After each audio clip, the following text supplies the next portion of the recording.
Olá família, belezinha com vocês? Parece que com o atual mandatário do Brasil, o presidente Lula, a coisa não anda muito bem não. Todo mundo viu que, após aí profecias e rumores sobre a sua saúde, ele apareceu em um novo vídeo aí andando. Só que, em meio a tudo isso, existe laudos médicos e opiniões de profissionais da área da saúde que vão de encontro a tudo isso, inclusive sobre sequelas de quem tem uma hemorragia cerebral. Pense no moído, pense no manto. Esse é mais um daqueles vídeos do manto do rei do Ted Jeová. Põe na tela BBT. Vamos a mais um vídeo aqui do canal Adoradores na Net. Todos os créditos aí ao excelente trabalho desse canal e simbora!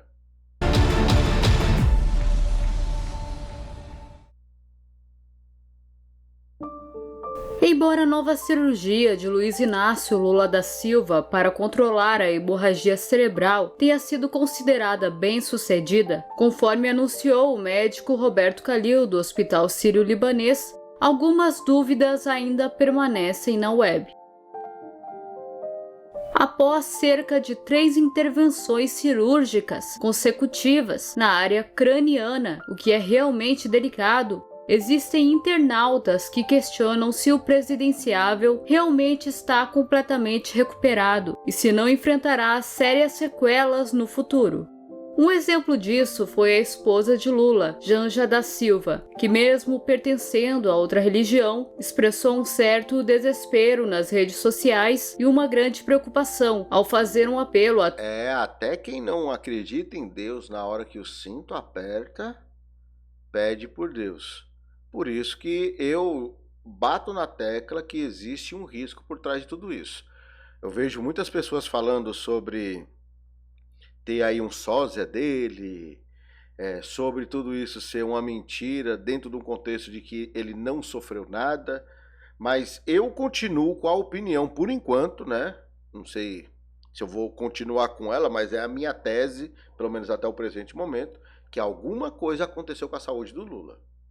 Isso é algo que eu vou levar, a não ser que alguém me prove o contrário. Aí eu tenho humildade de reconhecer. Fora isso, eu acredito que alguma coisa aconteceu com o Lula. Não sei se todas as informações são verídicas, mas algo aconteceu. Todos os brasileiros, incluindo os cristãos, ao solicitar muitas orações pela saúde do seu marido. Porém, outro exemplo que nos faz compreender por que Janja ainda anda preocupada é que uma hemorragia cerebral não é uma questão simples de ser resolvida, como disse Khalil. E isto foi relembrado pelos internautas que repercutiram o vídeo do neurocirurgião Yuri Neville, gravado em 2019. No vídeo, o médico destaca a seriedade de uma hemorragia cerebral e alerta para as consequências que essa condição pode trazer no futuro, como sérias sequelas, mesmo tendo um tratamento adequado. A primeira coisa a ser descrita é que a hemorragia cerebral é o termo médico para falar sobre os sangramentos que ocorrem dentro do cérebro, né? Ou ao redor dele. Ok. Né? Então, esse sangramento ele pode ter diversas origens, diversos os motivos. Né? Quando esse sangramento ocorre na superfície cerebral, ele ganha o nome de hemorragia subdural. Sangramentos que acontecem dentro do tecido cerebral propriamente dito, elas ganham um outro nome, né? Que é a hemorragia intraparenquimatosa, Entendi. ou seja, é dentro do tecido cerebral propriamente dito. Agora, todas elas podem ser perigosas, né? É apenas uma classificação com relação ao local onde aconteceu o sangramento. Então, quando acontece o sangramento cerebral propriamente dito, o quadro costuma ser avassalador. A pessoa geralmente sente uma dor de cabeça muito forte, esse termina sendo o sintoma mais comum, né? Algo que a gente vê que está alinhado com os sintomas descritos pelo Lula? Seria uma dor de cabeça muito intensa, geralmente a pessoa apresenta vômitos, né? E a pessoa também pode apresentar algum tipo de sintoma neurológico específico, ou seja, a pessoa pode ter uma fraqueza de algum dos dois lados do corpo. São muito diversas, né? Tem muitas pessoas, por exemplo, que sofreram hemorragia cerebral e conseguem se recuperar muitas vezes por completo. Ok. outras não. E o que é que depende disso? As famosas sequelas. Exato, a famosa sequela cerebral, né? Então, por que ocorre isso? Isso depende da magnitude, né, do tamanho do sangramento cerebral. Além disso, também depende do local do cérebro que ocorreu o sangramento. Às vezes, se atingiu uma região do cérebro que seja vital para o funcionamento neurológico adequado, às vezes a capacidade de recuperação é menor. Né? Depende muito também do quadro geral da pessoa, da saúde da pessoa, né? Então, uma pessoa que tenha boa saúde, boa condição geral, geralmente ela tem uma chance de se recuperar, Frei, maior do que uma outra pessoa, talvez, que já esteja numa fase de vida que esteja mais fragilizada. Os pacientes nessa fase de dano cerebral, né? Ou seja, em que ocorreu o sangramento cerebral, o funcionamento das regiões cerebrais ele pode ficar comprometido. E isso muitas vezes pode ser temporário e o paciente pode apresentar períodos de confusão mental. Okay. Então a pessoa pode ficar um pouco desorientada, perder a noção do que é dia, do que é noite, se esquecer de algumas coisas habituais do dia a dia, ficar um pouco agitado também, torna vulnerável, né? Ela passa por um período até que ela possa se recuperar por completo, ela fica um período realmente vulnerável a outros problemas de saúde, né, que possam acontecer, né? Então, por exemplo, se a pessoa já tinha uma condição de diabetes, por exemplo, a pessoa que sofre um sangramento cerebral, ela pode ter outras doenças que ela já tinha, essas doenças podem descompensar nessa fase aguda do sangramento cerebral, né? E, por exemplo, como você falou, se a pessoa já tinha um problema de demência, por exemplo, uma doença de Alzheimer, e a pessoa sofre um sangramento cerebral, aí são dois fatores que estão causando um comprometimento da memória, do raciocínio, né? Então isso também pode acontecer. Então, cuidados redobrados aí, doutor, né? Com certeza. Por mais que você não tenha percebido, enquanto ocorrem esses eventos dramáticos envolvendo a política brasileira, no âmbito espiritual já estamos vendo um cumprimento de uma revelação impressionante. No ano de 2022, um pastor chamado Jeremiah Johnson havia tido um sonho de um dragão vermelho que viria sobre a nação brasileira, e isto sem ele saber do resultado das eleições naquela época. Em 30 de outubro de 2022, fui dormir e recebi um sonho profético. Eu vi um grande dragão vermelho voando sobre a nação do Brasil. E um homem que eu sabia que tinha um espírito de Jezabel estava montado nele. O dragão vermelho estava cuspindo fogo sobre a atmosfera da nação, que eu entendi como intimidação e medo. E o homem com o espírito de Jezabel tinha nas mãos um chicote para a perseguição da verdadeira igreja no Brasil. Será que o coração de alguém está sendo moído? Um homem com um chicote na mão e o espírito de Jezabel? Não preciso nem dizer quem é essa Jezabel, né? Que anda gastando R$4.000 por hora do nosso bolso. Sim, dinheiro público. R$4.000 por hora. Enquanto eu observava o homem e o dragão vermelho trabalhando, uma coisa muito estranha aconteceu. Muitas das igrejas no Brasil começaram a agarrar a cauda do dragão, não para resistir, mas para realmente fazer parceria com ele. Você tem visto algum cantor ou algum pastor envolvido aí com dinheiro de Lei Rouanet, lei que beneficia alguma instituição? Tem visto algum pastor ou algum cantor gospel envolvido aí com prefeitura, indo cantar em determinados cantos, ou pregar, se apresentar em determinados eventos de prefeitura? Comenta aí. Demônios da imoralidade, perversão e falsa doutrina começaram a se manifestar em todos os lugares. Chorei ao ver o movimento da falsa igreja no Brasil se associar à imoralidade, maldade e perseguir a verdadeira igreja no Brasil. De repente, vi uma companhia de apóstolos e profetas e uma mobilização massiva de intercessão começar a lançar flechas no céu para derrotar o grande dragão vermelho. Esses homens impetuosos não se intimidaram, mas começaram a jejuar e orar como nunca antes. Eu os vi viajando para locais estratégicos e ferindo o chão com missões de oração. O espírito e poder de Elias começaram a ser derramados entre a verdadeira igreja do Brasil. Então eu ouvi Deus dizer: vou purificar a igreja do Brasil nesta hora.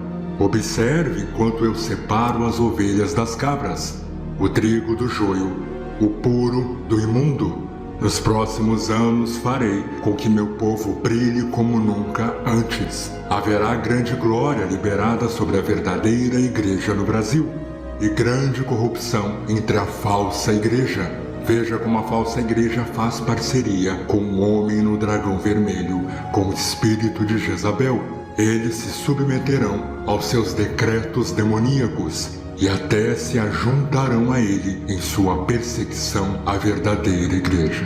E Deus continuou: das trevas profundas e da corrupção no Brasil, levantarei uma companhia profética pura nos próximos anos, que aprenderá a lamentar novamente. Farei com que minha igreja no Brasil saiba o que significa chorar novamente e clamar por um mover do meu espírito como nunca antes. Estou convocando uma geração de Elias que confrontará Jezabel.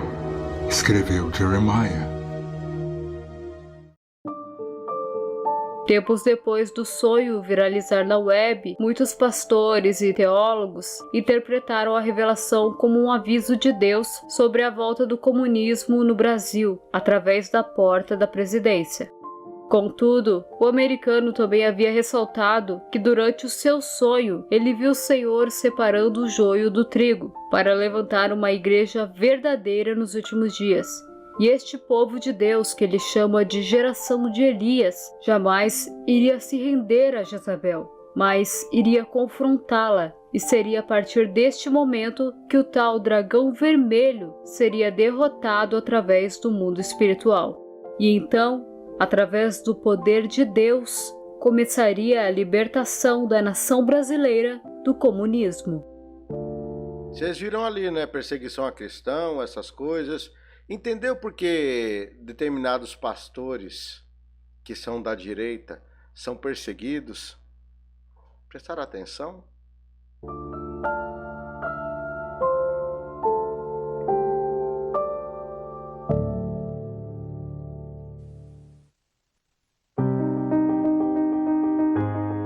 Em sumo, apesar da situação atual e o futuro do governo permanecerem incertos devido a tudo o que está acontecendo, fica evidente que a profecia de Johnson está realmente se concretizando em 2024, pois já estamos nos deparando com a geração de Elias crescendo a cada dia, cuja verdadeira igreja mencionada no sonho do pastor atualmente se nega a se submeter a Jezabel. Além disso, vemos o dragão vermelho começando a ser derrotado diariamente, e com Deus demonstrando mais uma vez que o comunismo nunca prevalecerá sobre o Brasil, pois o Todo-Poderoso ainda é quem comanda esta nação.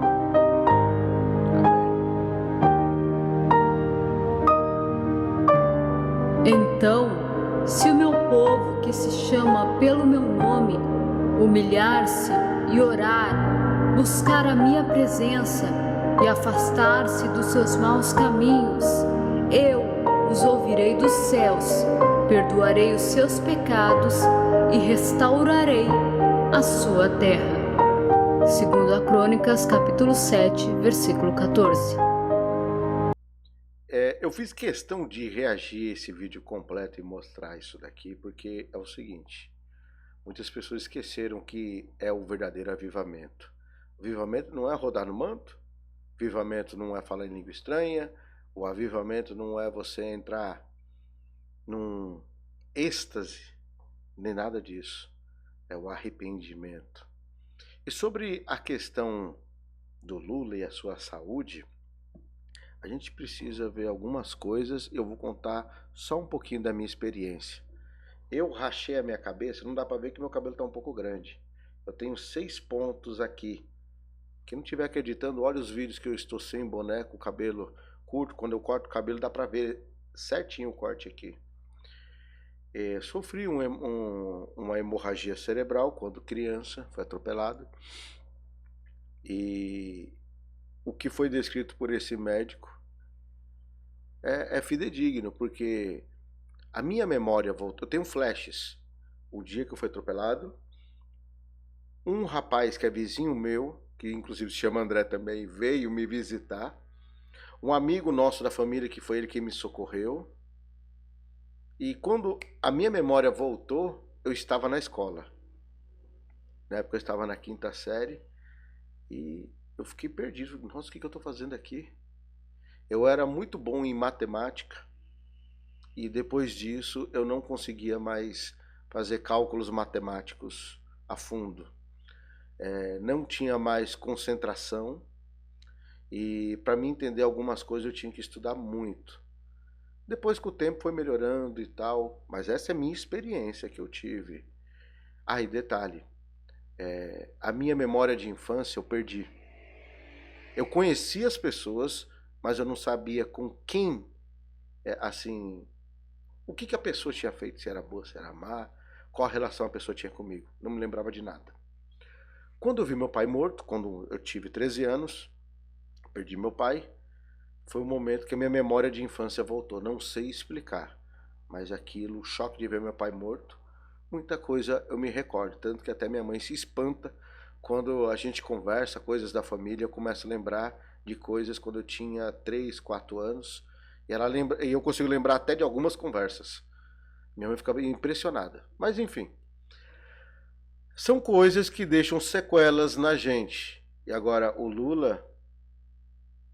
Você viu o vídeo aqui no canal André Carpano, notou que ele anda um pouco, tem um corte, anda um pouco, tem um corte, anda um pouco, tem um corte. E em alguns cortes, ao seu lado direito, está o médico. Aliás, ao seu lado esquerdo, melhor dizendo. À sua esquerda está o médico e dá a impressão que ele está com as mãos nas costas do Lula. Para andar 7, 8, 10 metros em 36 segundos, não precisava ter tanto corte, né? Algo de errado não está certo. Bom, eu vou ficando por aqui. Like se gostou. Até o próximo vídeo. Fui.